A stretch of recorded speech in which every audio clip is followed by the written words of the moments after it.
Bienvenidos, bienvenidas. La verdad es que es un auténtico placer poder compartir, ¿no?, esta sesión en tan buena compañía.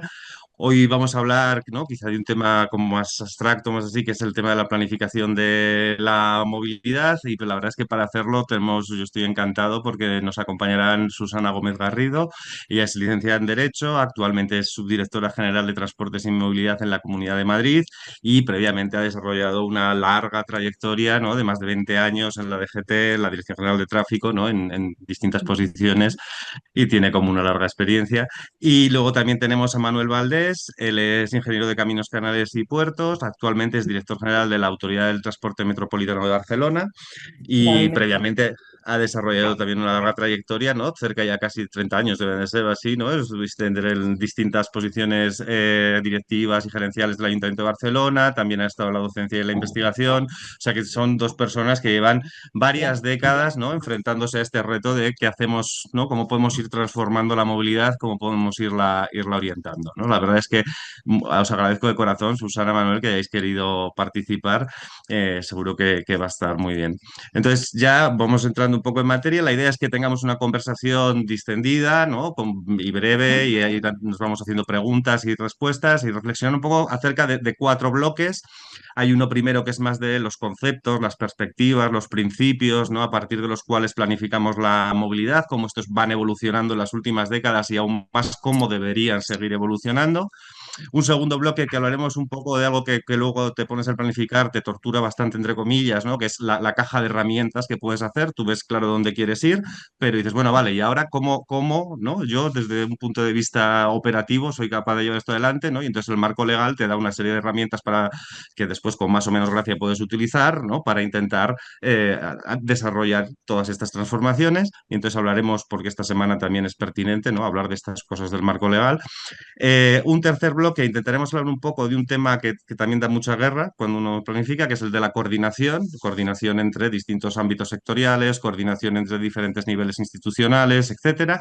Y un último bloque más de reflexiones de futuro y de impacto, ¿no?, de cómo podemos hacer o qué ideas se nos ocurren para poder aumentar, ¿no?, la coherencia entre lo que se planifica y cómo se ejecuta, ¿no? Y un poco este es el recorrido que os planteamos, ¿no?, de lo más abstracto a lo más concreto.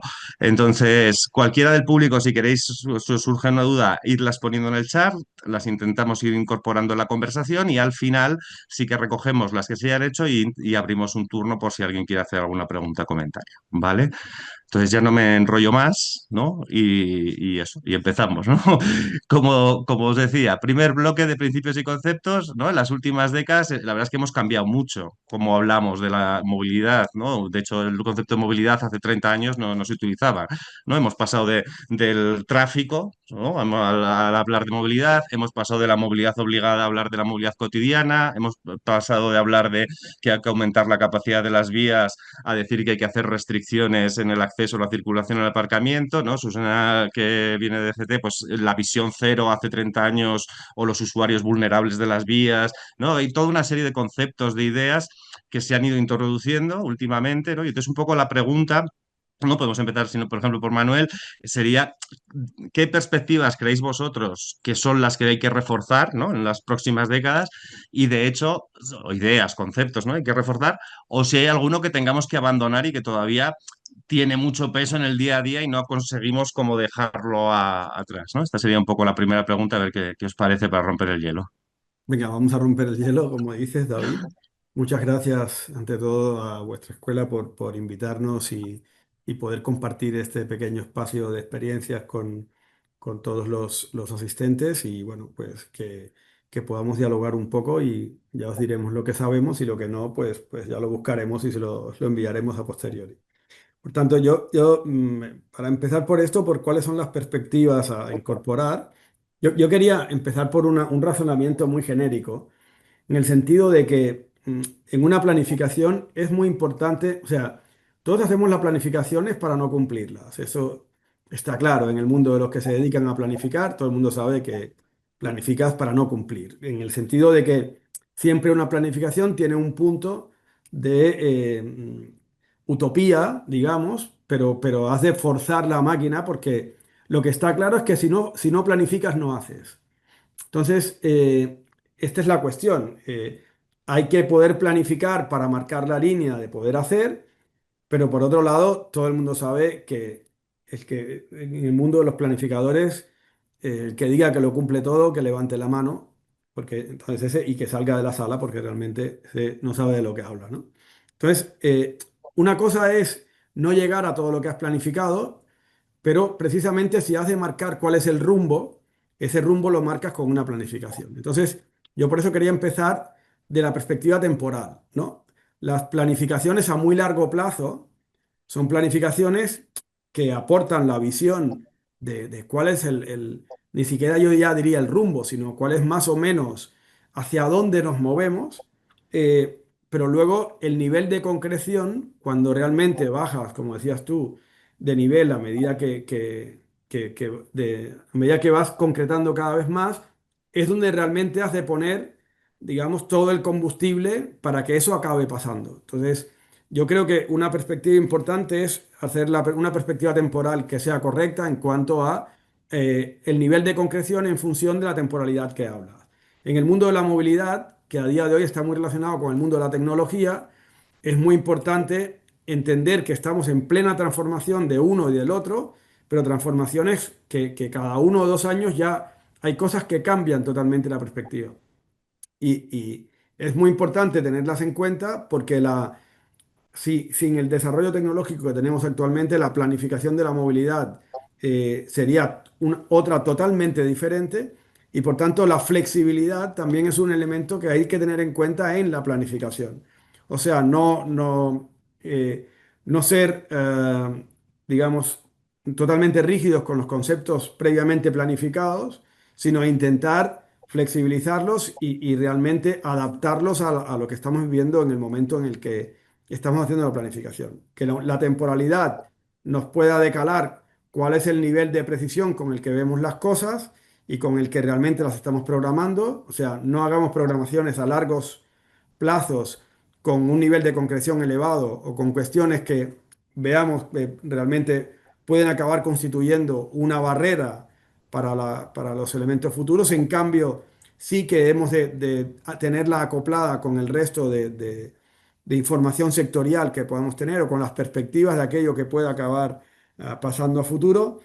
Y por otro lado, incorporar una cosa que para mí es básica en la planificación, que es la perspectiva social. O sea, la perspectiva social al final es la que marca la planificación. Yo creo que venimos de unas etapas de planificación en la que se ponía mucho énfasis en las infraestructuras, porque las infraestructuras eran el elemento más caro y complejo dentro del mundo de la planificación para poder llevar a cabo las políticas de movilidad. Sin embargo, cada vez más lo que acaba preponderando es cuál es el servicio que quieres dar a la sociedad a través de la planificación de la movilidad y en base al servicio que quieres dar, cuáles serían las infraestructuras que necesitas hacer, infraestructura tanto física como tecnológica, para poder ofrecer el servicio que crees que va a ser el objeto de necesidad de las personas. Y por tanto, para poder identificar esos objetos de necesidad, también tienes que considerar cuáles son el resto de políticas sectoriales, cuáles son las políticas educativas, cuáles son las políticas sociales, cuál es el crecimiento demográfico, cuál es la distribución territorial y todos esos fenómenos, poderlos analizar conjuntamente con el resto de entidades que son las responsables de poder decidir qué es lo que se ha de desarrollar y que de manera conjunta, luego hablaremos de esto, David, lo has puesto un poco en el guión, que de manera conjunta se pueda proceder a tener unas ideas genéricas que se complementen y no que se contradigan, ¿no? Yo quería un poco dejarlo aquí en esta primera cuestión, pero ya sé que es un poco más lo que te estoy diciendo, andar por casa, pero es la realidad pura de la experiencia de estar planificando. Yo creo que esto será más útil cuanto más problemas expongamos a los que nos hemos estado Ujú. enfrentando, porque creo que es lo que vale la pena, ¿no? De aprender en una charla así. Yo de momento lo dejaría aquí y le daría Muchis- paso a Susana si... Sí, sí, Susana, adelante, cuando quieras. Pues ya estoy. Bueno, pues lo primero, muchas gracias por contar con la Comunidad de Madrid, a la que represento ahora en este debate, en este diálogo. Y bueno, de tu pregunta yo, un poco la reflexión que tengo es que aquí la planificación de la movilidad en la próxima década debe tener un eje único y muy claro, ¿no? Y es cómo gestionamos el espacio público. O sea, no hay otro debate. Yo creo que es cómo gestionamos el espacio público, ¿no? Porque planificar la gestión en España, yo voy a hablar en global porque la movilidad no me parece que tenga departamentos estancos, ¿no? O sea, las grandes concentraciones, en espacio tenemos las grandes concentraciones metropolitanas, que en España el 40% de la población vive en municipios de más de 100.000 habitantes, que es un claro síntoma de concentración urbana, y la tasa de urbanización ronda en torno al 81%, ¿no? España además es una de las mayores concentraciones poblacionales de Europa y la densidad vivida por el ciudadano medio alcanza pues unos más de 13.000 habitantes por kilómetro cuadrado en áreas urbanas. Madrid en concreto, ya sabéis que figura entre las grandes regiones metropolitanas de la Unión Europea y pues su área de urbana funcional es la mayor de España. Por tanto, nosotros tenemos un poco la gestión del espacio público como eje con estas grandes urbes y luego en paralelo están las grandes soledades rurales, ¿no? De los más de 8.000 municipios que hay en España, unos 4.900 tienen menos de 1.000 habitantes. La España rural es muy mayoritaria en número de municipios, aunque no en población. Y además, el 63% de los municipios la pasada década perdieron casi la mitad de habitantes, o sea que hay unos 12 habitantes por kilómetro cuadrado. O sea que estamos dentro de los umbrales de países que tenemos el umbral europeo que se llama escasamente poblada. Por tanto, tenemos una realidad muy asimétrica. El 90% de la población se concentra en un 30% del territorio. Entonces, ¿qué abandonaría, no? Con esta radiografía que es cómo gestionamos ese espacio público y el espacio público es, bueno, ¿qué tenemos que abandonar? Pues yo creo que debemos superar el falso debate que hay ahora mismo, que es si es la etiqueta cero, la etiqueta eco. O sea, no es la etiqueta es una mínima de la mínima herramienta. O sea, ahora el debate real es quién usa cada metro cuadrado, a qué hora, ¿para qué? Si es peatón, si es bici, si es bus, si es carga y descarga, si es logística y con qué reglas. ¿Con qué reglas se utiliza ese espacio público, ¿no? Y esas reglas, pues como no pueden ser estáticas, o sea, o sea, la tecnología nos hace ver que tenemos que introducir mecanismos de gestión muy flexibles. Entonces, debemos gestionar, debemos priorizar, dependiendo, no es lo mismo un momento en el que sea Navidad y el centro urbano esté hipercolapsado, que un momento donde se puede hacer una descarga nocturna. Entonces, establecer franjas horarias para operar y para vivir.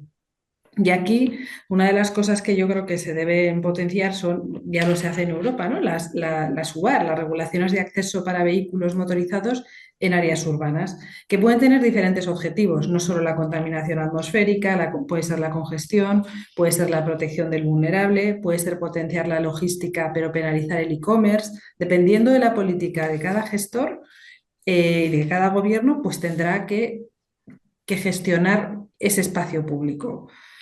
Y ya vemos que hay varios tipos en el entorno europeo, las bajas de bajas emisiones, las zonas de cero emisiones, las zonas de tráfico limitado, es decir, que solo se puede entrar con una autorización. Y aquí ya entramos en otros debates, ¿no? Como que le da tanto miedo un poco a todos los gestores públicos hablar del peaje urbano, de la tarificación vial, ¿no? Hay que pagar, no hay que pagar por usar ese espacio público. Y bueno, pues aquí una de las cosas más importantes de cara a planificar es qué herramientas tenemos a día de hoy disponibles los ayuntamientos, las entidades locales, las entidades supramunicipales, ¿no? Tenemos que promover la digitalización y ya hay herramientas como el punto de acceso nacional que está infrautilizado, donde se deberían volcar todas estas restricciones en tiempo real. Yo creo que el uso de las tecnologías para mejorar esta interoperabilidad y aplicar efectivamente las normativas y mejorar la competitividad de nuestras ciudades, porque no se puede entrar a operar en una ciudad y no tener claro, bueno, pues si hay aparcamientos libres, si hay una carrera deportiva, si hay unas obras en la misma. Entonces, pues todas estas, digamos, tendrían que ser planificaciones que estén en torno a esa gestión del espacio público. Y luego, bueno, pues como cualquier planificación, tiene que dotarse de algunos asuntos que son críticos y que son transversales. Por ejemplo, en este caso, ¿no? De los accesos a las ciudades, pues la gobernanza es clave, la gestión del espacio público y los accesos tienen que estar presididos por una coordinación mucho más seria y más rigurosa entre diferentes administraciones públicas y con mayor lealtad institucional y, si me lo permitís, ajeno a cualquier ideología. Tiene que incluir, por ejemplo, los instrumentos financieros. Pues hombre, la gestión de este espacio tiene que tener una viabilidad económica y tiene que tener una infraestructura digital necesaria y quizás tenemos que ver dónde van esas tasas de los accesos, ¿no? Aquí ya hablamos otra vez de peaje. Tenemos que tener claro que para gestionar la movilidad es imprescindible y se han tumbado muchos proyectos, como hemos visto, en ciudades sobre todo medianas. Ahí lo vivisteis con las superillas, que parece que es un éxito, pero en su momento no tenía aceptación pública. Entonces hay que involucrar mucho a la comunidad porque todo el mundo entiende, por ejemplo, una furgoneta se tiene que ver por un ciudadano como un instrumento de trabajo destinado a abastecer la ciudad, pero no lo podemos ver como un estorbo ahora mismo, ¿no? Que se ve en el tráfico. Entonces, yo creo que es muy importante trasladar las medidas a la ciudadanía y compartirlas.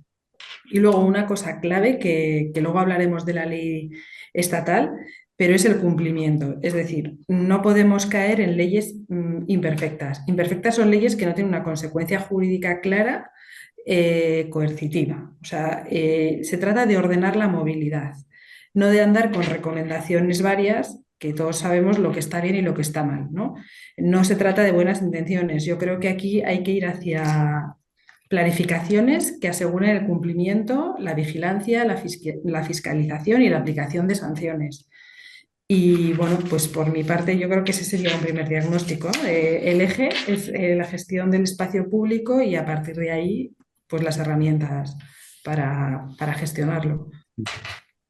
Muchísimas gracias. ¿No? Yo creo que han salido temas clave, ¿no? O sea, pues, hablaba del eje social, también hablaba de, en cuanto a la parte más de las herramientas, ¿no? La flexibilidad y acertar con la temporalidad. El otro eje grande que planteas de gestión de espacio público, ¿no? Con todos los elementos de gobernanza y interesante esto del cumplimiento. Si me permitís una digresión, yo tenía una persona que trabaja también en un ayuntamiento decía que sí, que el régimen sancionador ha de estar, aunque no lo uses mucho, pero decía, si alguna vez has de dar algún tiro al aire para decir, que esto se está yendo de madre, ¿no? Que hace falta, que esté que lo ideal es no usarlo mucho, pero que sí que lo necesitas para poder disuadir también en ciertos casos Bueno, y que esté claro. En España siempre se dice que para los niños educación y para los mayores sanción. O sea, no somos alemanes, no somos suecos y es cierto que yo, desde luego, las medidas que tienen aparejada una sanción evitan la infracción. O sea, que es de lo que se trata. Disuaden para no infringir. Entonces, las recomendaciones en España, o por lo menos en Madrid o en las zonas donde yo he vivido, no tienen un efecto transformador. Ujú. Pues ahora, si queréis, podemos entrar un poco en el segundo bloque, que lo podemos también ir fusionando, ¿no? O sea, aquí tenemos como dos situaciones a nivel autonomía, ¿no? Bueno, él está en Cataluña y Cataluña fue la primera ley, la primera comunidad autónoma, ¿no? Que se dotó de una ley de movilidad y esa ley pues preveía, ¿no? Una serie de instrumentos, una serie de obligaciones, ¿no? Pues los municipios de estas características han de hacer un PMUs, la propia Generalidad va a ir haciendo planes, los ámbitos territoriales, ¿no? Establecía como un marco y unas reglas, ¿no? Que decíamos de cómo había de ser. Y por contra, ¿no? Susana, justo ahora estáis también en Madrid preparando vuestra ley autonómica, ¿no? Eso a nivel autonómico. Entonces, si queréis darnos alguna pincelada, Manuel, desde la experiencia y tú casi desde la expectativa, Susana, decir, ¿qué te gustaría, ¿no? ¿Qué herramientas te gustaría que te proporcionase la ley autonómica? Y claro, esta semana yo creo que tenemos que hablar también de la estatal, ¿no? En teoría, parece que el jueves se vota en el Congreso y se aprobará. Y entonces, bueno, los borradores, hay que acabar de ver cómo queda, ¿no? Pero se prevé desplegar un montón de instrumentos que afectan tanto a públicos como a privados, como los planes de desplazamiento de empresas, planes al trabajo, ¿no? Que afectan a privados. Y hay un montón eso, ¿no? De documentos de planificación de rango más general, metodológicos, ¿no? Hay toda una serie de expedientes. Bueno, es un poco, pues, sin entrar en el tema de las nucleares, no hace falta que entremos en el tema de la enmienda esta de las nucleares, si queréis darnos alguna, bueno, impresión de estos dos niveles de legislación legislación, ¿no? De qué cosas buenas o traen o pueden traer o que esperáis que os ayuden, ¿no? Para poder llevar adelante todas estas planificaciones que, como decimos, pues eso, son flexibles, son complejas y entonces hago un poco una valoración de estas herramientas desde el nivel estatal y del autonómico. Si quieres empezar tú, Vale, Manuel. sí, bueno, pues a ver, bueno, oye, espero que lo que dije al principio de que las planificaciones se hacen para no cumplirlas, no os lo toméis al pie de la letra, ¿eh? Esto era un poco para romper el hielo y que prestarais un poco atención, pero bueno, no, vale. Sobre la ley, como bien dices, la Ley de Movilidad de Cataluña es una ley bastante pionera, tiene más de 20 años, ha envejecido bien, o sea, que digamos que todos los preceptos y todas las ideas em, continúan siendo vigentes. Es una ley donde se definieron una serie de cuestiones muy importantes como elementos de planificación, como los diferentes órganos de planificación, el rol de los diferentes actores, cuáles eran los actores que además tenían una función coordinadora dentro de los diferentes ámbitos, cuáles eran las estratificaciones de las definiciones en cuanto a la definición de la movilidad, porque de la ley derivan lo que son las directrices nacionales de movilidad, que son las pautas, los elementos más estructurales que tienen que regir las diferentes políticas de movilidad. De aquí derivan los planes directores de movilidad, que en este caso es el ATM, por ejemplo, quien tiene que desarrollar el plan director de movilidad. En base a las directrices nacionales, desarrolla los planes directores, que son en base a los cuales se hacen los PMUs, los planes de movilidad urbana. Por tanto, de alguna forma define toda una estructura categorizada de cuáles son las obligaciones de cada ámbito y de lo más general a lo más particular va desgranando, digamos, la idea para que se acabe implementando de una manera objetiva y por tanto yo creo que esto ha sido una gran ventaja y como decía, a lo largo del tiempo pues se ha mantenido y se ha mantenido con muy buenas ideas que siguen siendo vigentes, siguen siendo útiles. En esta estructura jerárquica, como me comentaba, que se acaba definiendo aquí, se incorporan también mecanismos de supervisión y de control, lo cual también te lleva a la posibilidad de ir haciendo revisión de hasta qué punto se pueden ir cumpliendo estos planes de movilidad urbana, que al final, por ejemplo, cuando haces un plan director de movilidad para 6 años, luego se establecen planes de movilidad urbana relativos a la definición global que se hace en el plan director de movilidad y luego vas haciendo, pues, o sea, tienes que aprobarlas dentro, en este caso, pues la ATM es quien aprueba los planes de movilidad urbana y luego de alguna forma vas haciendo el control de cómo va evolucionando el cumplimiento de esos planes. Por tanto, yo creo que en ese sentido de la estructuración y la creación de los diferentes eh, elementos para poder, como decía, los órganos de participación, los elementos, por ejemplo, para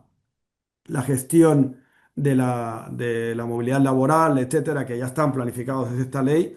Yo creo que lo que echaría un poco a faltar de la ley de movilidad de Cataluña es el tener asociado unos elementos sancionadores, un reglamento sancionador que realmente fuera mucho más efectivo a la hora de decidir quién ha cumplido, quién no.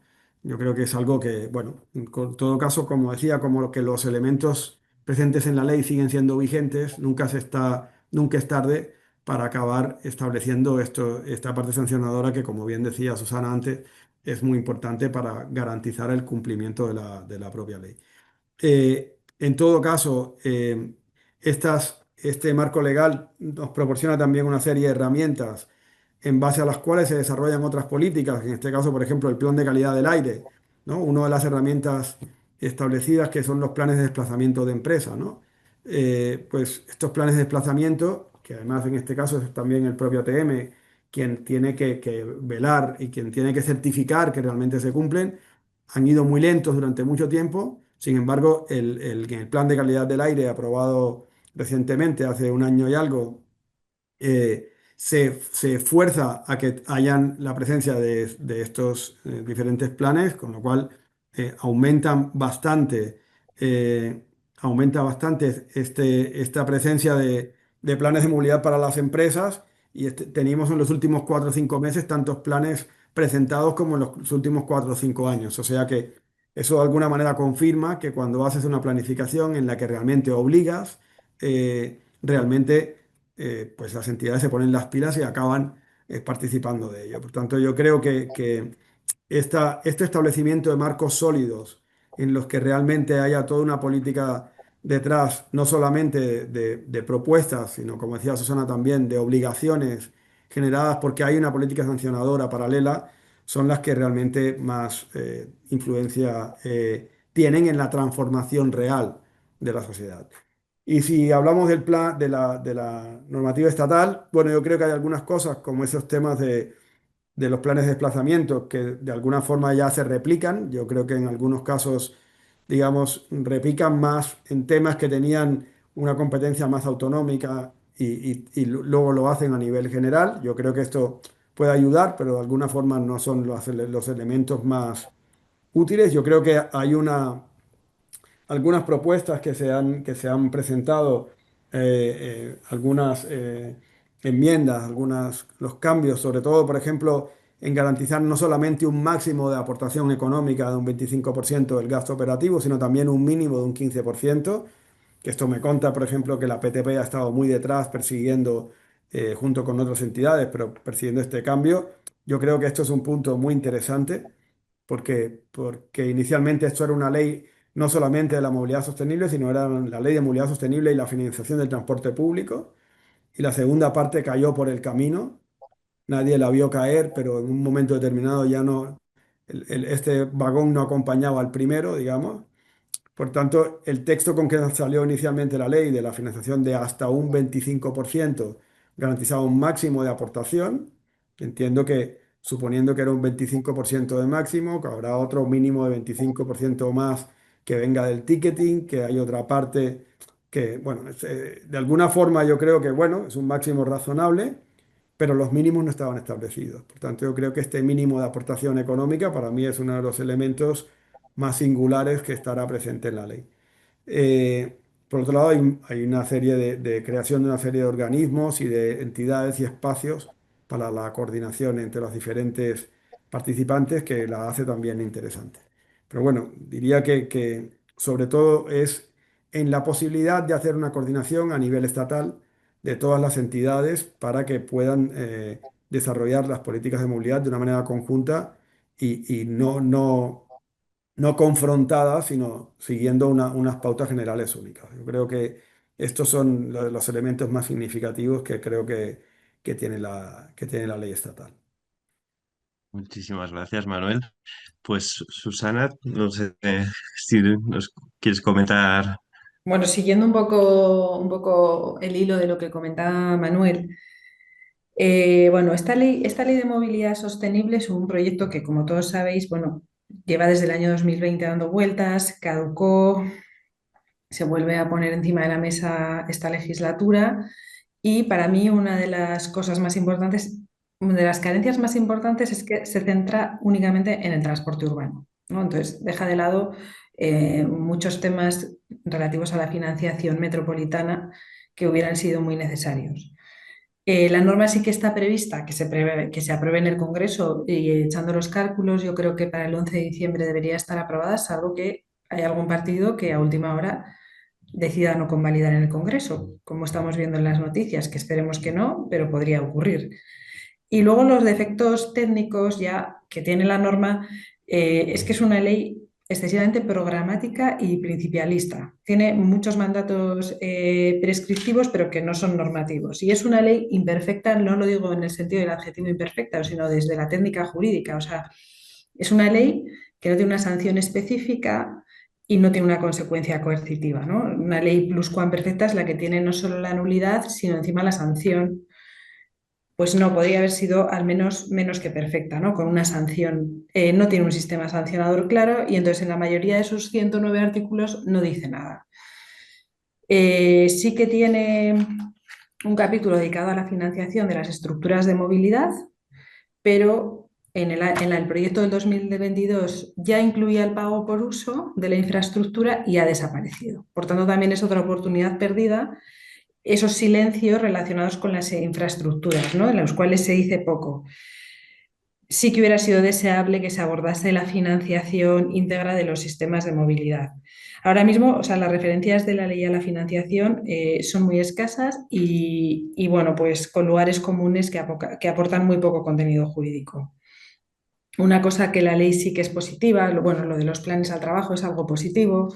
La ley también innova bastante en transporte urbano colectivo y su financiación, que da un texto razonable y da cierta estabilidad a las fórmulas de financiación, pero este modelo de financiación, dadas las características de nuestras conurbaciones, tendría que haber sido trasladado a otros modelos de transporte como el metropolitano. Para poner en marcha esta ley, porque el papel lo aguanta todo, pero realmente si esta ley es buena o no lo es para el país o es eficaz, se dirá una vez se publique en el BOE, ¿no? Ahí empieza, ahí es la casilla de salida. Aquí es muy importante la lealtad institucional, o sea, que todos vayamos a uno. Los pocos preceptos que hay imperativos, como he dicho, además están vinculados a posteriores desarrollos reglamentarios, con lo cual ahí digo que empieza la casilla de salida, ¿no? ¿Qué reglamentos se van a derivar de esta norma? Y luego es una ley muy planificadora. Es impresionante la cantidad de órganos y de planes que se quieren aprobar desde el punto de vista de la gobernanza. Esto choca además con la Ley de Ordenación de Transporte Terrestre, ¿no? Que en su artículo 3 y 5 ya tenían una definición muy clara y muy simple y puede caer en alguna incompatibilidad jurídica con la Ley de Ordenación de Transporte Terrestre. Por tanto, la clave de la futura norma, a mi juicio, va a ser que el principio de lealtad institucional esté plenamente operativo, ¿no? Para evitar esa amalgama competencial que se parece extraer de todo el contenido de la norma. Porque además que la movilidad habla, pues mucho se centra en la sostenibilidad, pero la movilidad es algo mucho más amplio, pues abarca y más de pues, urbanismo, cuestiones energéticas, cuestiones económicas, etcétera. Y bueno, otra de las cosas que hace necesaria digamos que cada comunidad autónoma tenga una ley de movilidad, que efectivamente Cataluña ha sido pionera en ello, es que la competencia de las comunidades autónomas y de los ayuntamientos en movilidad no se puede anular por una ley de movilidad sostenible, porque muchos de los preceptos no van a tener una aplicación práctica. Entonces, bueno, pues, ¿qué esperamos nosotros después de esta crítica que he hecho de la ley de movilidad sostenible? Que, por cierto, tiene una cosa muy buena y es que desbloquea 10.000 millones de euros de fondos. Digamos que esa es la gran espera de todo el sector relacionado con la movilidad, ¿no? Esos 10.000 millones de euros que se podrían quedar bloqueados. La ley de movilidad de la Comunidad de Madrid, bueno, pues lo que tiende es a crear un modelo propio de la Comunidad de Madrid, atendiendo a nuestras circunstancias específicas que ya he mencionado, atendiendo al aumento de la población. En Madrid se prevé que va a aumentar 1 millón de habitantes de aquí a 15 años. Necesitamos un modelo estable de gobernanza. No tenemos la suerte de tener un área metropolitana como tiene Barcelona. Y bueno, pues tenemos que redefinir nos hemos dado cuenta de muchísimas carencias, ¿no? En cuanto a planificación y gestión de la movilidad. Por ejemplo, hay que redefinir las funcionalidades de las infraestructuras, dotándoles de un valor añadido. Ahora mismo el sistema concesional, por ejemplo, de los parkings subterráneos hace imposible modificar su utilización en materia de logística, que sería tan necesaria.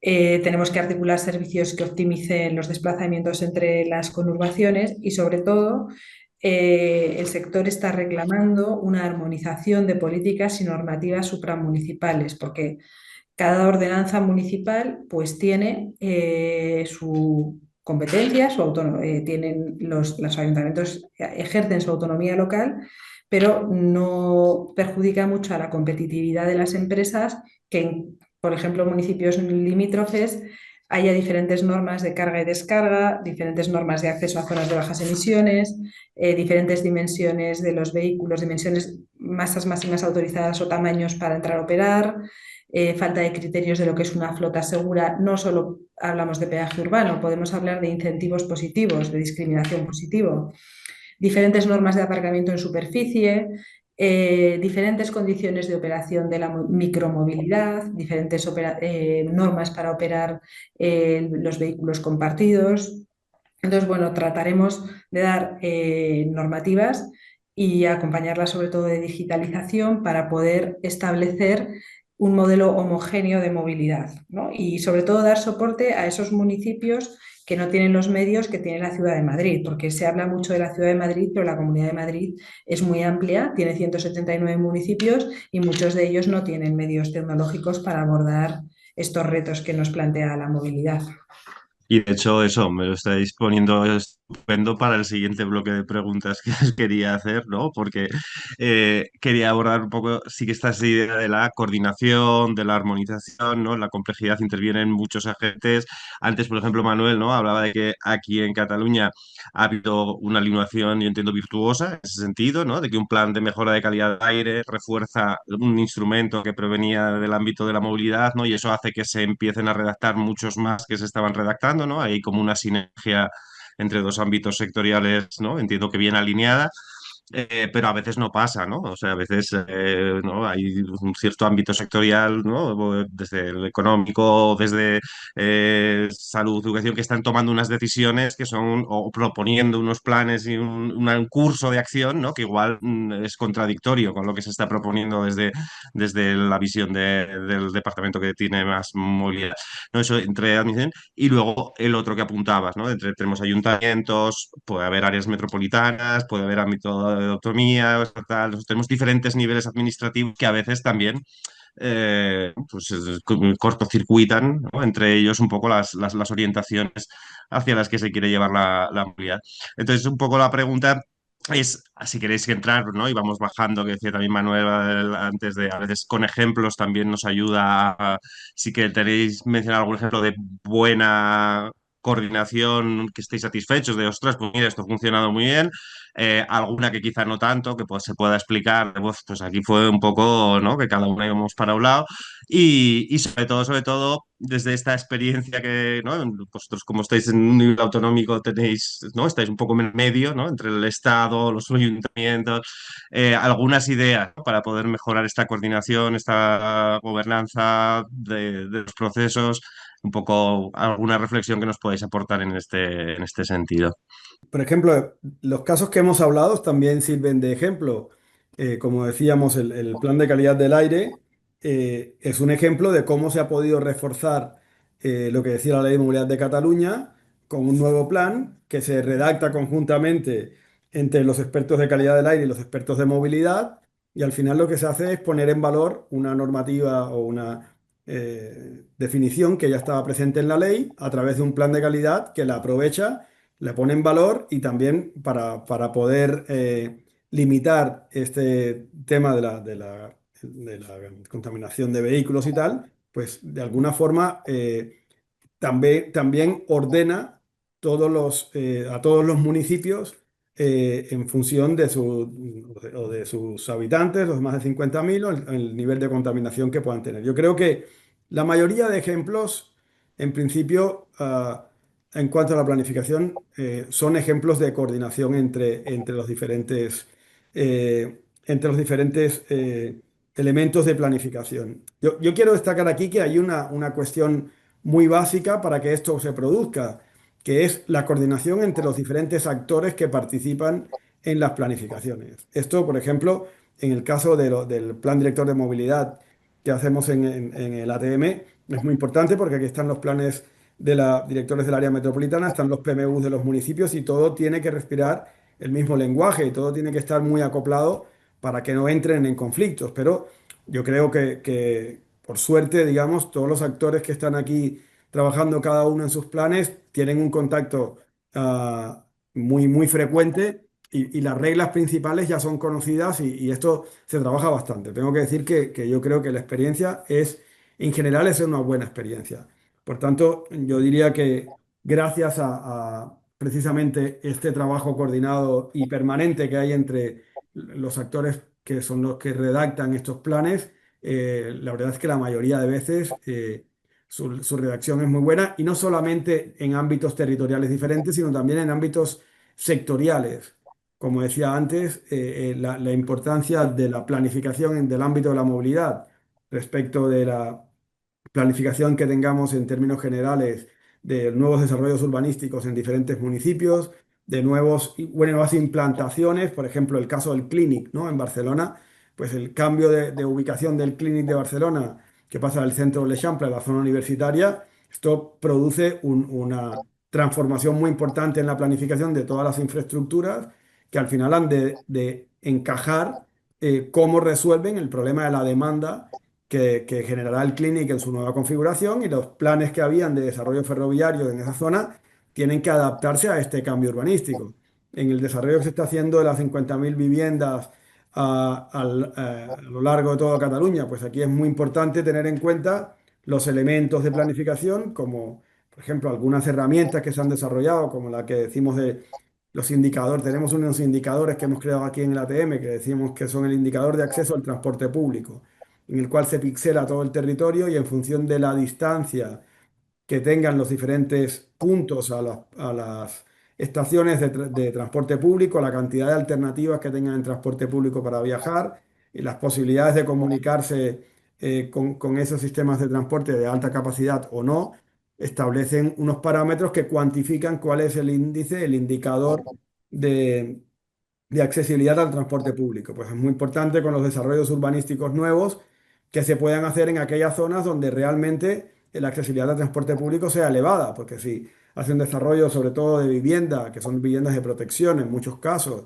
que vayan a ir desarrolladas, pues no vas a obviar el acceso al transporte público o no vas a desarrollarlas en una zona con muy poca cobertura de transporte público y luego tener que hacer otro gasto adicional en poderlas dotar de transporte público para que puedan comunicarse con el resto del territorio. Por tanto, aquí, en estos desarrollos, lo que hablaba antes, por ejemplo, del tema de las políticas de desplazamientos en cuanto a temas médicos y de desarrollo de centros hospitalarios, etcétera, también es elemental que vayan de acuerdo a las políticas de movilidad para poder garantizar también el desplazamiento de personas a estos centros hospitalarios. Por tanto, o sea, todo esto son diferentes desarrollos sectoriales y lo que hablábamos antes el incremento de población en Cataluña es muy importante poderlo ir desarrollando, ir generando espacios para que se desarrolle ese incremento de población en zonas con una cobertura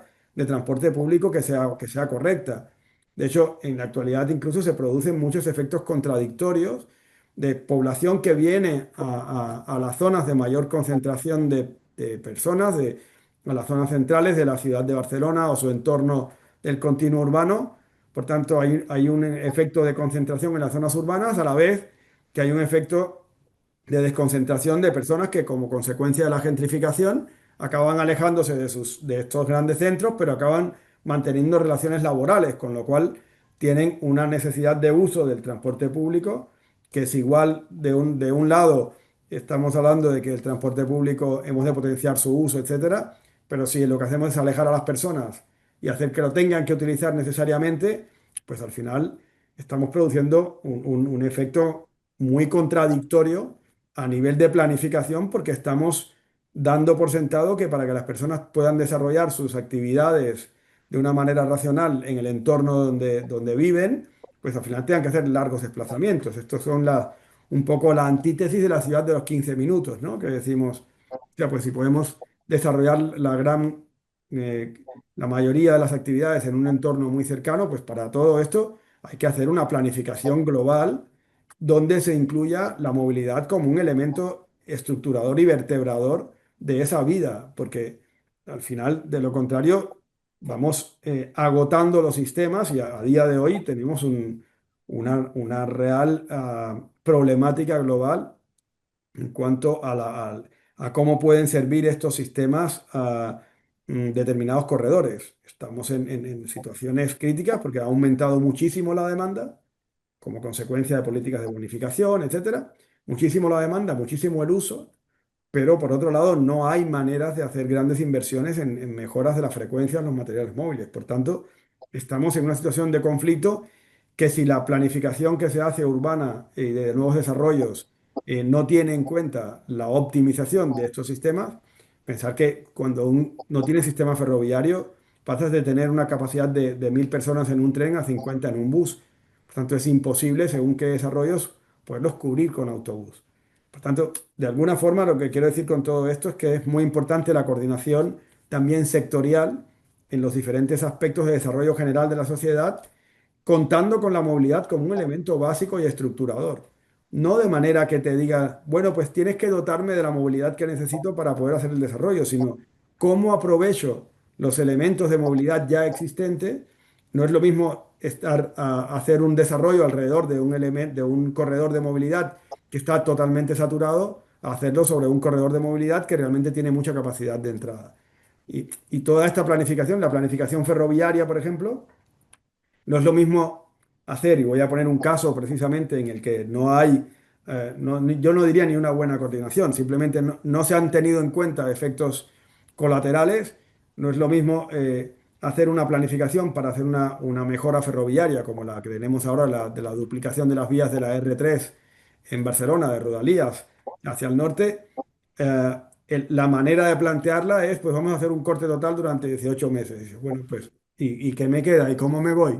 Quiero decir que al final todos estos elementos de planificación a medio o a largo plazo han de estar muy relacionados. Y yo creo que hay muy buena coordinación entre muchos de los actores que están aquí, pero evidentemente hay casos, como pueden ser estos, por ejemplo, donde se produzcan conflictos que realmente tienen una afección muy importante en el desarrollo de la movilidad para las personas que acaban siendo afectadas.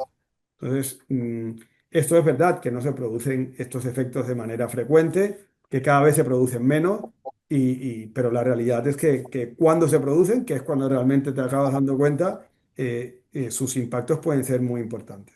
Entonces, bueno, yo creo que a nivel formal hay mucha coherencia entre la mayoría de los planes, al menos aquí en Cataluña, de los planes y el desarrollo de las actuaciones derivadas de estos planes. El PMU, el PMMU, hay una serie de planes que están muy bien engranados. Los planes del Estado ya pasan a otro nivel en el que realmente la coordinación es muy elemental, digamos, no hay un engranaje como el que puede haber entre los diferentes que hay aquí. Pero bueno, esto yo creo que es lo que hemos de poder trabajar a futuro, de que haya realmente una escucha activa y realmente con deseos de poderte coordinar y no de pisar la competencia del de al lado. Yo creo que un poco se basa en esto. Si realmente somos todos conscientes de que el objeto final o el beneficiario final de todo lo que estamos haciendo entre todos es el usuario, que al final todos tenemos clarísimo cuál es la bondad del sistema que tiene que ofrecerle al usuario, qué es lo que realmente estamos pidiendo poderle ofrecer como condición, ¿no? Una alternativa al uso general que podemos tener a día de hoy del vehículo privado para hacer todos tus desplazamientos. Pues hemos de ofrecerle esta alternativa y entre todos los actores hemos de poner de manera concatenada las piezas del puzzle que permitirán tener una buena alternativa al vehículo privado. Lo que no vale es decir, bueno, yo voy a poner mi pieza encima de la tuya porque como puedo tener esta competencia, me la subrogo pero ¿qué necesidad hay? Entonces, yo creo que esa postura, que es más un elemento de partida a la hora de hacer esta planificación, es básica para que realmente haya una combinación lo suficientemente eficiente entre todos los elementos que participamos en la planificación para que el resultado final sea que tenemos una combinación de todas las multimodalidades necesarias de la manera más simple y más sencilla posible. Ahora me viene a la mente el caso de la T-movilidad, ¿no? Al final, las tarjetas de T-movilidad, la tarjeta o el sistema, porque la tarjeta simplemente es el elemento visible, pero no es más que la combinación de una manera ordenada entre muchos actores, entre administraciones públicas, entre operadores del sistema de transporte público, para ofrecerle al usuario una alternativa a que en lugar de hacer un round trip con su vehículo, haga un round trip con la tarjeta de movilidad y que vaya abriendo todas las puertas que se encuentran por el camino. O sea, el proyecto que estamos desarrollando ahora, por ejemplo, de la plataforma integrada de la movilidad, tiene como objetivo final que con el paso del tiempo ya no solamente los públicos, sino también todas las alternativas privadas puedan entrar la T-movilidad y que tú puedas abrirlas, todas las puertas, puedes acceder a la bicicleta pública, puedes acceder al transporte a la demanda, puedes acceder a todo el transporte público. Por tanto, En el fondo, lo que quiero decir es que es un elemento básico que haya una comprensión de todos los actores que forman parte del sistema con el respeto a las competencias que puede tener cada uno, porque lo más importante no es quién acaba saliendo en la foto como el que aporta determinada pieza del puzzle, sino que todas las piezas del puzzle se puedan ubicar para dar la oferta más integral a las personas que lo necesitan. Desde la planificación y desde la concreción de las diferentes actuaciones derivadas de la planificación. Bueno, perdonar que me he alargado un poco, pero quería incidir No, en no. Además, de hecho, algunas de las últimas cosas que estabas diciendo enlazaba con un comentario ¿no? en el chat de esta idea de al final, ¿no? El foco ponerlo en el usuario, las personas, ¿no? Porque se desplazan, qué necesidades tienen, como administraciones, cómo podemos dar respuestas a esas necesidades, ¿no? E intentar, ¿no? Cooperar para dar respuestas a esas necesidades, ¿no? Está perfecto. Susana, cuéntanos. Manuel, yo creo que ya ha hecho una exposición bastante completa, ¿no? La coordinación sí que sigue considerándose una asignatura pendiente. Nos centramos mucho en temas de movilidad en la palabra competencia, ¿no? Competencia territorial.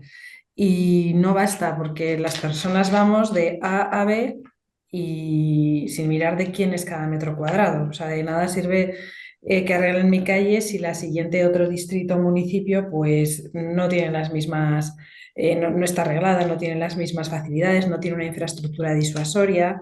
Eso ya si lo elevamos a los operadores de logística y de transporte, ¿no? De mercancías y de viajeros, pues claro, el hecho de que cada metro cuadrado tenga unas diferentes normas reguladoras, pues impacta negativamente en la competitividad, ¿no?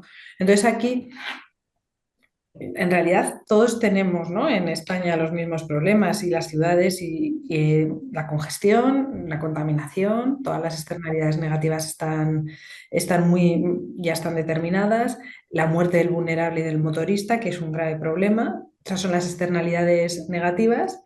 Y esas externalidades negativas luego tienen un impacto muy claro en el PIB. O sea, la ciudad que no tenga resuelto el problema de la movilidad no va a ser una ciudad competitiva, ¿no? O sea, es que el abastecimiento, o sea, en algunas ciudades para encargar una mudanza pagas previamente ya la multa, porque la autorización tarda, porque el vehículo, porque está mal gestionado en algunos mal gestionado. Bueno, pues porque tenemos un sistema adaptado a normas de hace 40 años en algunos casos. Entonces aquí la propuesta sería y en ese sentido sí que la ley de movilidad sostenible es una oportunidad perdida, ¿no? De no haber creado un órgano, una agencia más que una agencia con flexibilidad para adoptar medidas, una agencia de movilidad única, que tenga un mapa único de prioridades, ¿no? Pues todos hablamos de intermodalidad, de regulación de accesos, de seguridad vial y que todos tengamos unas normas y unos estándares homogéneos, sobre todo en señalización, en paradas, en reparto, en emergencias. Lo que ha comentado Manuel y en el que me consta que está trabajando es un billetaje, tarifas y datos integrados. Eso es clave, ¿no? O sea, el no tener 50 sistemas de acceso, tarjeta móvil, etcétera. Y bueno, pues una cartera común de proyectos compartidos. Y aquí la financiación también creo que para que esté coordinada debería estar muy sujeta a los resultados, ¿no? Como buena práctica de coordinación fue el tema, por ejemplo, de las etiquetas ambientales. En ese momento esas etiquetas no son perfectas ni recogen unos criterios rigurosos ambientales, ni fueron hechas por medioambientalistas, pero sí que trasladaron al ciudadano el conocimiento de que un vehículo emitía más que otro. Y por otro lado, superamos esa barrera de falta de coordinación, porque surgieron esas, en parte como respuesta a que la Generalitat de Cataluña quería hacer sus propias etiquetas. Y al margen de ideologías, no se puede perjudicar a un ciudadano con diferentes normas en cada sitio, siendo la movilidad algo tan dinámico que puedes estar en Tarragona y Castellón y no te vas a cambiar de etiqueta, ¿no? Entonces, bueno, yo creo que la coordinación sigue siendo la gran asignatura pendiente, tanto interadministrativa como intersectorial. Perdona, David, yo quería hacer una. Ahora he visto la pregunta de Félix, que antes estaba hablando y no la vi. y estoy totalmente de acuerdo con la exposición que hace del urbanismo y la movilidad son una misma cosa. Yo creo que precisamente Susana comenzó hablando de esto. Y yo estoy absolutamente de acuerdo en que hemos de hacer, sobre todo, un esfuerzo en dónde están las necesidades de desplazamiento de las personas. De hecho, en las diferentes encuestas que se hacen de la encuesta de movilidad en día laborable que hacemos cada año en el ATM, de hecho se hacen dos en diferentes estaciones del año para eliminar los efectos de la estacionalidad. Uno de los elementos que tiene más fuerza es saber cuál es el motivo del desplazamiento, porque es el motivo del desplazamiento el que realmente lo condiciona. Ujú. Y son las necesidades de desplazamiento de las personas las que hemos de cubrir. Porque cuando la oferta que tienes de transporte público no obedece a la necesidad que tiene la persona, pues tiene que recurrir al vehículo privado. Y esto es lo que Ujú. realmente no queremos que pase. Y es verdad que cuando te alejas de la zona más central tienes que recurrir a otras alternativas, pero el vehículo tiene que ser lo más compartido posible. La cuestión es que la principal pregunta, como bien dice Félix, es ¿por qué se mueve la gente? ¿Cuál es el motivo del desplazamiento? Ahora mismo tenemos que prácticamente el desplazamiento por motivos personales prácticamente hace 2,3 veces mayor que los motivos laborales, los motivos ocupacionales, porque puede ser de trabajo o puede ser de estudio, que mueven a las personas. ¿Eso qué implica? Eso implica que no solamente tenemos que tener disponibilidad de transporte público para poder resolver los problemas de la hora punta de la mañana, cuando la gente tiene que ir a trabajar, sino también la hora punta de la tarde, cuando la gente regresa a su casa después de trabajar, de hacer la actividad que quiera después del trabajo, de hacer sus actividades personales y también en los fines de semana, donde cada vez las personas utilizan más el transporte público para sus desplazamientos, porque es mayoritario el uso por parte de las personas del transporte público para desplazamientos por motivos personales que por motivos laborales. ¿Por qué? Porque por motivos laborales, en muchos casos, tienes que ir a un lugar que generalmente tienes el trabajo y si allí no tienes disponibilidad de transporte público, sea como sea, has de ir. Por tanto, has de ir en vehículo privado. Con esto lo que quiero decir es que la correlación entre las diferentes motivaciones para coger para poder tener tu movilidad es la base del diseño del sistema que tiene que intentar buscar la alternativa razonable al desplazamiento en vehículo privado, lo cual no implica que desaparezca el vehículo privado, ni implica que no puedas moverte en vehículo privado cuando no tienes alternativa razonable en transporte público. Pero si realmente queremos cumplir con tener un sistema de movilidad general que sea razonable, que sea sostenible desde todos los puntos de vista y que responda a las expectativas o necesidades de la población, hemos de centrarnos en sus motivaciones. Perdona, pero quería hacer esta reflexión porque incluso a los que estamos en el ámbito de la gestión también de la parte de transporte público, nos tiene que abrir la perspectiva que no podemos estar los fines de semana con unas frecuencias de viajes y con unos elementos mucho más, digamos, lejanos de la necesidad pública de los que tenemos entre semana. Entonces, esto es un tema en el que hemos de trabajar bastante. Yo por añadir algo, o sea, la pregunta de la persona que ha hecho en el chat es la clave, ¿no? O sea, ¿por qué se mueven las personas? Porque esa pregunta tiene más derivadas, ¿no? O sea, las derivadas son, cuando tú dices por qué se mueven las personas, no te haces trampas al solitario, porque al final en España, por ejemplo, la ley, el Real Decreto de Baja de Zonas de Emisiones no tiene en cuenta por qué se mueven las personas en un coche de más de 15 años. Pues hombre, pues posiblemente porque no tengan medios económicos para renovar el parque. Entonces no podemos poner, o sea, por qué se mueven las personas en una furgoneta de hace 15 años? Pues para trabajar. ¿Por qué se mueven las personas en un vehículo solo para ver un evento deportivo? Bueno, pues igual esa motivación es la que hay que modular y hay que empezar con incentivos como hace Francia, incentivos serios para el vehículo compartido. Pero lo primero es conocer esa motivación y a partir de ahí, con esa radiografía y esa motivación, pues puedes empezar a definir pues zonas de movilidad tensionadas o zonas de alta, la podemos llamar de alta intensidad, zonas de baja intensidad y tomar diferentes medidas. Pero si no sabemos, si no hacemos una radiografía de ese mapa de movilidad, ciertamente es el punto de partida. No podemos tomar, no podemos regular y no podemos acertar. Absolutamente. Pues ya entramos en la última pregunta que os quería hacer y luego a ver si hay tiempo y la gente pues tiene más preguntas o comentarios, también los podéis haciendo por el chat y si no abrimos micro. Un poco yo la última es, yo muchas veces hablo pues con técnicos de ayuntamientos o con consultoras que trabajan trabajando para ayuntamientos, ¿no? Y al final hay un poco, a veces, ¿no? Sale un cierto comentario de un poco de frustración, ¿no? De, ostras, a veces con lo que cuesta hacer un plan, un cierto planeamiento, ¿no? Metemos mucha energía, hacemos planes que están muy bien, técnicamente están bien diagnosticados, tienen las propuestas, pero a veces, ¿no? Pues decir, ostras, pero cuesta, ¿no? Que se implanten, ¿no? O que tengan en la ejecución, tengan éxito y bueno, pues a veces pasan muchas cosas, ¿no? Pasan ciclos electorales, que la capa técnica que ha preparado, ¿no? El plan, pues después hay algún cortocircuito con alguna medida, ¿no? Respecto a la dinámica más política de, no, esto ahora no toca. Eh, a veces te puede pasar, pues lo que como apuntaba también antes Susana, ¿no? Pues un problema de competencias porque no te hay coordinación con la siguiente nivel administrativo y hay algo que no funciona, ¿no? Hay como toda una serie de problemas.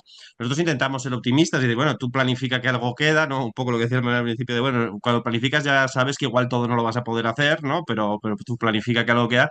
Y también pensamos a veces de, bueno, pues menos mal que había un buen plan, porque si no llega a haber un buen plan, entonces la cosa hubiese sido todavía peor, ¿no? Es decir, bueno, pero no sabemos eso, vosotros un poco, ¿no?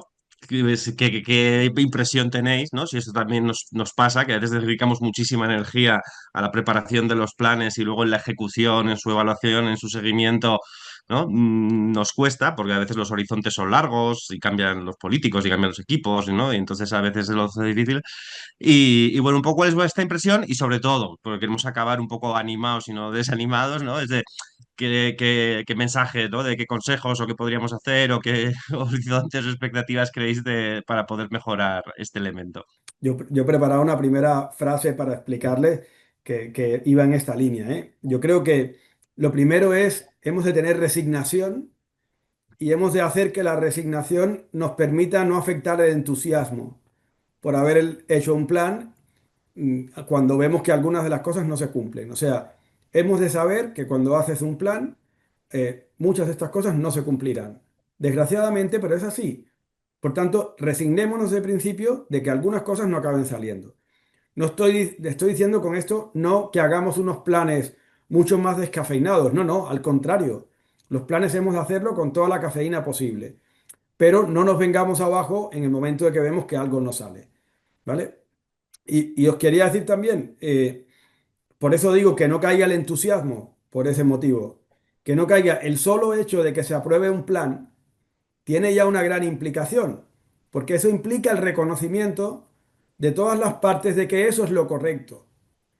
Con lo cual, a la que apruebas un plan, consigues que de alguna manera todos los elementos que componen ese plan sean ingredientes para que cualquier medida, cualquier actuación, cualquier otro tipo de forma de abordar las situaciones sobre las que haces el plan puedan tener en cuenta como referencia el plan.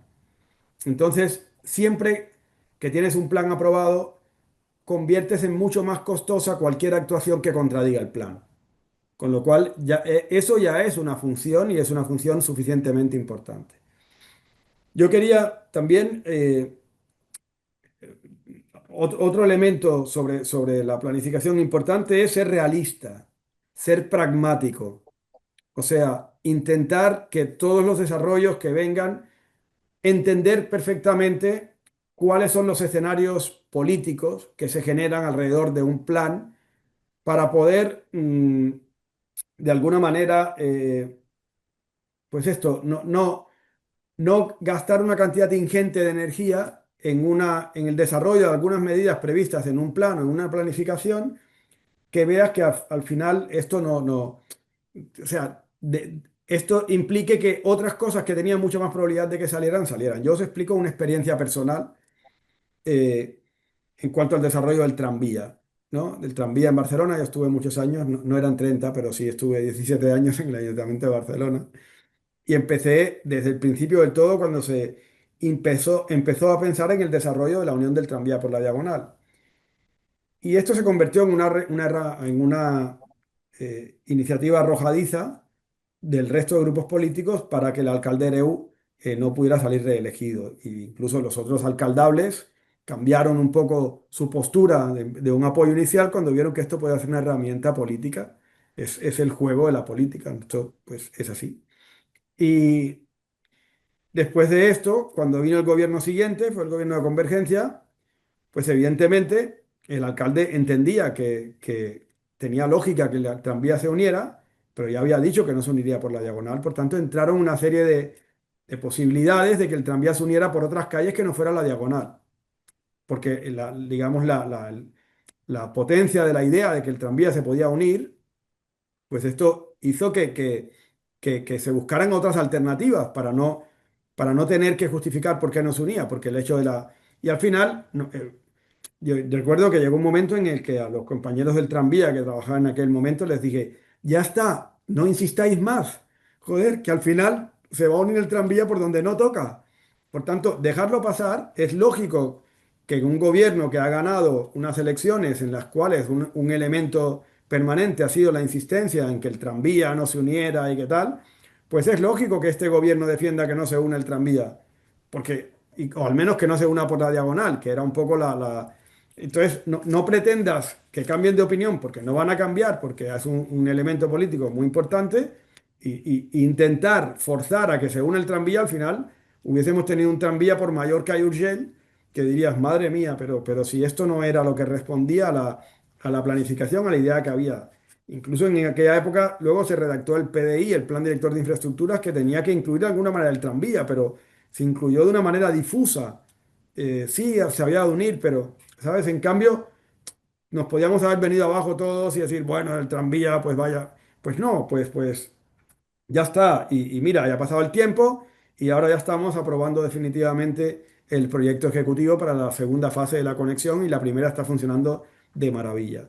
Con lo cual, ¿qué quiero decir? Que, bueno, hay cosas que tienen su momento y hay que también captar los motivos por los que las cosas no acaban pasando y no desilusionarse por eso. Por tanto, hemos de ser pragmáticos en la planificación y en su ejecución.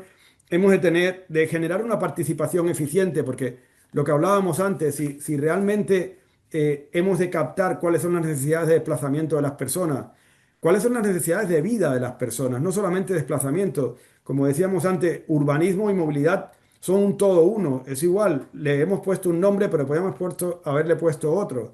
El desarrollo del urbanismo en el centro del Eixample, donde nació el concepto del urbanismo, está íntimamente relacionado con la movilidad y las cuadrículas y las uniformidades y o sea, una cosa y la otra, al final la movilidad es una necesidad diaria en la cual la persona para poder hacer su vida necesita utilizar el espacio público para algo más que para sentarse y compartir un café. Tiene que poder hacer todos sus desplazamientos diarios a través de él. Por tanto, ¿qué quiero decir con esto? Que es muy importante que la participación con los ciudadanos, que sean realmente los ciudadanos quienes puedan explicarnos cuáles son sus situaciones de coyuntura, que puedan explicarnos cuáles son sus necesidades, sus aspiraciones, pero fijaros, digo, una participación ciudadana eficiente.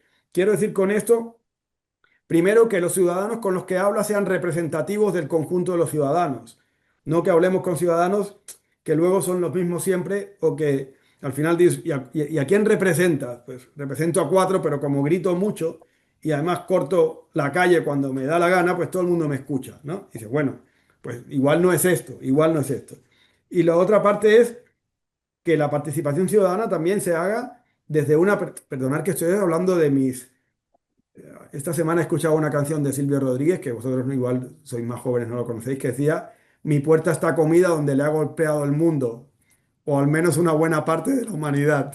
Pues ahora estoy diciendo las cosas que me han golpeado durante tantos años en estas planificaciones. Y la planificación, la consulta ciudadana, que para mí es esencial en esta cuestión, es muy importante que se haga desde una perspectiva de que el ciudadano dice sus opiniones y sus necesidades, pero no diseña las soluciones. Para diseñar las soluciones ya están los equipos de trabajo. Por tanto, hemos de permitirle que opine, que nos exprese su necesidad, que nos diga qué le gustaría que pudiera pasar. Pero luego no puede ser que sea el ciudadano el que da la decisión final de cuál es la solución que se ha de tomar allí, porque para eso se necesita un conocimiento, otro análisis, unas perspectivas, que no es la perspectiva que tiene el ciudadano. Por tanto, es importante poder hacer una sinergia, pero con un respeto de la labor de cada uno dentro de esa sinergia. Porque en muchos casos vivíamos situaciones en las que los ciudadanos decían cómo tenían que quedar las cosas.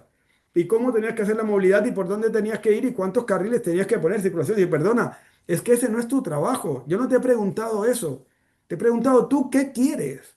Y yo haré lo que haga, todo lo que sea posible desde mis conocimientos y desde el conocimiento de todo lo demás de las situaciones de entorno para complacer las necesidades que tienen los ciudadanos de esta parte, pero no me digas cómo hacer la solución, porque no es lo que y esto es muy importante. Por tanto, los roles, cuál es el rol que juega cada uno en el desarrollo de la concreción de la planificación, la representatividad, como decía, de estas consultas ciudadanas, el hecho de poder tener una hoja de ruta que sea creíble y un mecanismo de control que permita que como mínimo estas planificaciones se puedan llevar a cabo. Ahora, en el nuevo plan director de movilidad, haremos unos mecanismos de control muy cuantificables, de manera que puedas realmente llegar a cifras de cuantificación de hasta qué punto lo has hecho. ¿Cuántas plazas de aparcamiento regulado vas a tener en superficie? Pues cuántas, en función de las plazas que tienes. No, en general, hacer aparcamiento regulado, porque eso con una plaza parece que ya se cumpla. Entonces, llegar a KPIs, a indicadores objetivables de cómo se ha desarrollado la planificación, también es un elemento que creo que vale la pena tenerlo. Y sobre todo también la utilización de datos objetivos que nos permitan, a través de tecnologías del conocimiento, poder conocer esta realidad, poder conocer de la mejor manera posible cómo se están desplazando las personas, qué necesidades tienen y cómo podemos inducir soluciones que realmente sean lo más eficiente posible para solucionar sus principales problemas. Por tanto, bueno, yo lo dejo aquí. Perdón que me he emocionado un poco, pero creo que era un poco lo que necesitabas de colofón, así que así lo he hecho. Sí, sí, estupendo. Me encanta lo de ser ambicioso pero pragmático. Es, yo creo, bastante una de las claves. Susana, Yo creo que ya Manuel lo ha dicho todo, ¿no? Un poco lo que ha hablado es de la gobernanza, de esos planes de movilidad, de introducir, por ejemplo, figuras como los contratos programa interadministrativos plurianuales entre varias administraciones para alcanzar objetivos comunes, que haya indicadores, que haya datos abiertos y evaluación ex ante y ex post, que trabajen más y que se prevean más los consorcios o las metrópolis funcionales, como ya se viene haciendo en la planificación urbanística. Y luego yo creo que los planes, yo creo que muchas veces son muy extensos y son muy bien intencionados y generalmente tienen un rigor técnico bueno, pues bastante loable, pero sí que yo creo que lo que falta también a veces es tener objetivos concretos a corto plazo de necesidades concretas, ¿no? Hay necesidades, pues eso, como el vehículo compartido incentivado, que ya se está haciendo en Francia, que tiene un gran éxito y que elimina vehículos privados. Pues igual hay que meter ese tipo de objetivos más a corto plazo, ¿no? Los registros de movilidad, ¿no? Lo que no está registrado no existe.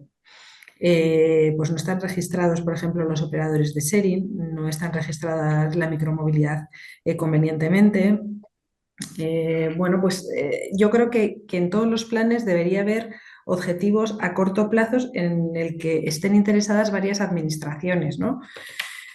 Yo creo que ya, como es la hora, no me quiero extender mucho más.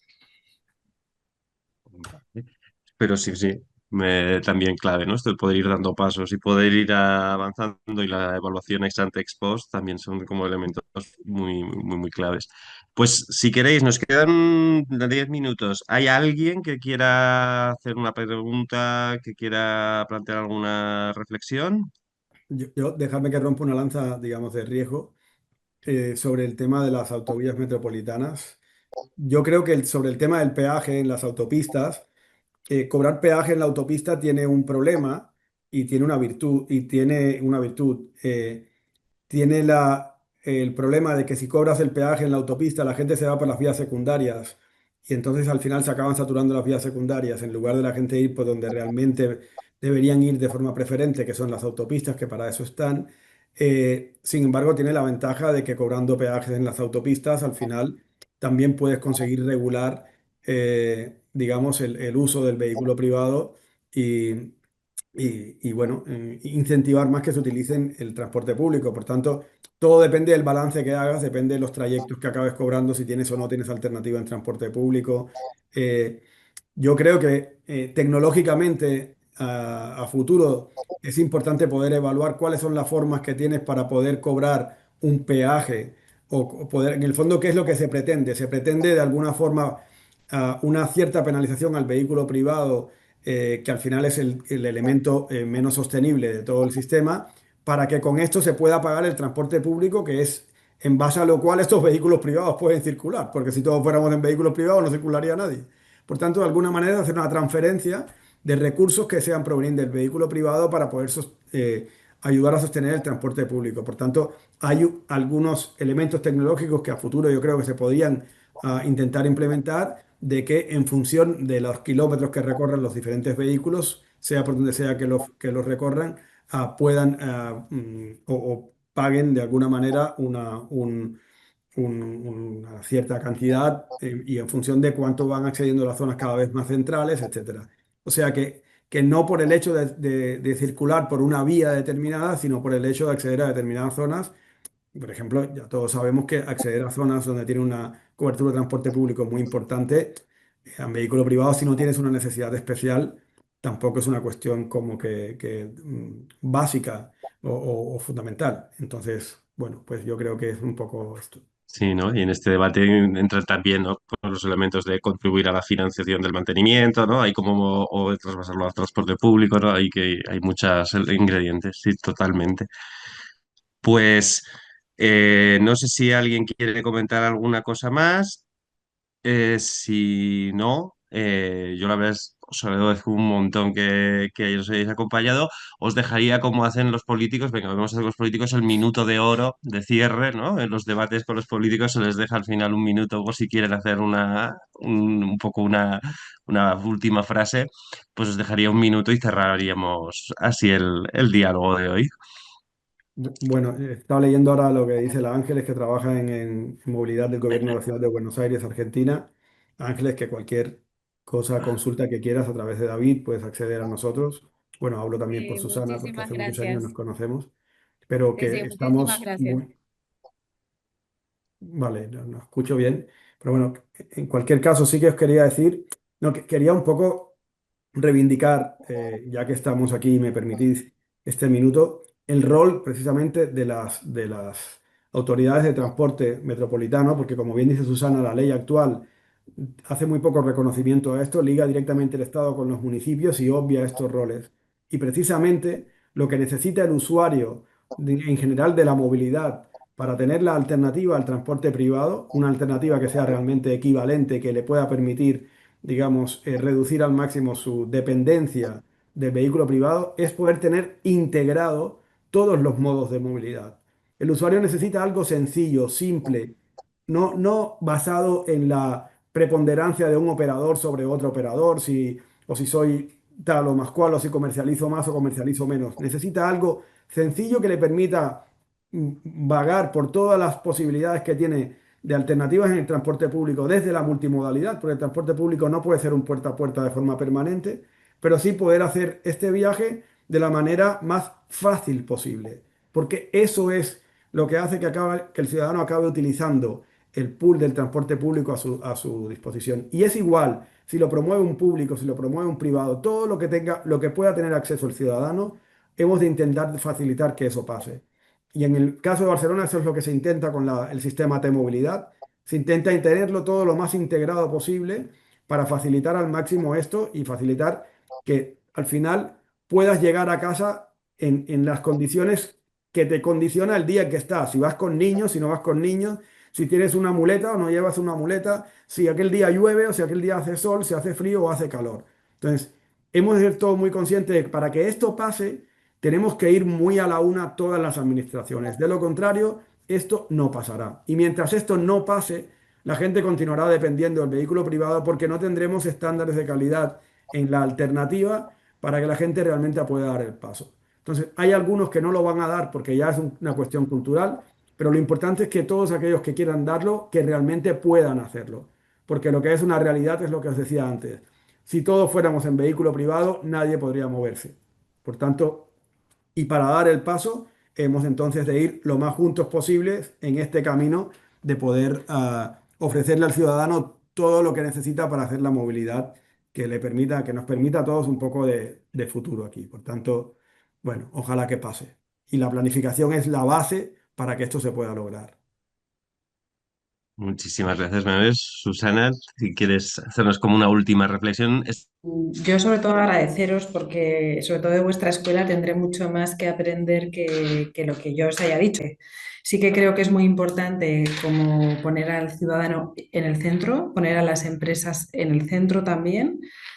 Y yo creo que lo que el vehículo privado, yo creo que no hay que demonizarlo, yo creo que hay que racionalizarlo y hay que tener muy en cuenta cómo vamos a introducir las nuevas formas de movilidad, ¿no? El vehículo compartido, la micromovilidad, los nuevos hábitos de comercio electrónico, el envejecimiento de la población, todo, o sea, digamos que toda esta amalgama de nuevas tendencias y nuevas realidades, cómo ordenarla para que no lo convirtamos en un caos, ¿no? Yo creo que sí que estamos en el camino de la seriedad institucional y de trabajar todos a una y os felicito también por este tipo de iniciativas que hacen que nos acerquemos unos a otros. Pues muchísimas gracias y a vosotros. Yo la verdad es que yo me lo he pasado muy bien. Vamos haciendo estos encuentros abiertos, depende, ¿no? Cada 2, 3 meses. A todo el público que habéis participado, os invitamos a participar siempre que queráis. El vídeo de hoy, por si queréis recuperar alguno de estos grandes momentos, ¿no? De algunas de estas frases que nos han gustado mucho, eh, lo colgaremos en 3 días, 2, 3 días, a final de semana. Estará colgado en YouTube. Y nada, despedirnos y David, muchísimas perdona un gracias. momento. Déjame en el último minuto compartir con los que están aquí asistentes algo que a mí me desveló una clave muy importante, que es una canción. Perdona, que se me ha apagado la luz. Es una canción. Hay una canción que a mí me gusta mucho, que os convido a que la escuchéis, de Silvio Rodríguez, este cantautor cubano que me gusta mucho, que se llama La fábula de los tres hermanos. ¿Vale? Y es una canción que durante mucho tiempo la cantaba sin saber lo que significaba y cuando me di cuenta lo importante que era, como para que ahora os lo esté diciendo en el último minuto de gracia que tengo que me ha dado David. Y son tres hermanos que salen por la vereda a descubrir y a fundar y el primero que sale, que es el mayor, va mirando todo el rato la piedra que iba a pisar. Llegó un momento en el que se acaba perdiendo porque pierde el horizonte, no hace planificación y no sabe a dónde va. El segundo hermano, viendo la experiencia del primero, sale por la vereda a descubrir y a fundar. Y viendo lo que había pasado con el otro hermano, va todo el rato mirando al horizonte. Pero de tanto mirar al horizonte iba tropezando con todas las piedras del camino y se vuelve a ir cayendo, cayendo, cayendo, y aunque llega un poco más lejos, pero el final no avanza más allá. Y el tercer hermano, el más joven, viendo la experiencia de los hermanos anteriores, echa a andar con un ojo en el camino y otro ojo en el horizonte. Con lo cual llega más lejos que los otros dos hermanos, pero se acaba quedando visco porque no puede mantener la vista, un ojo en el camino y el otro en el horizonte.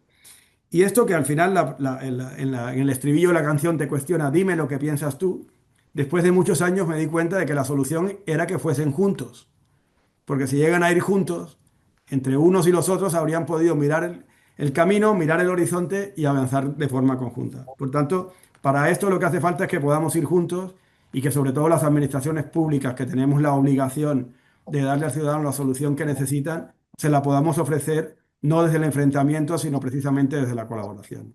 Muchísimas gracias, Rebel. Y absolutamente brindemos por ello, por poder ir juntos en muchas más aventuras y muchas más conversaciones y muchos más planes, proyectos y lo que se tercie.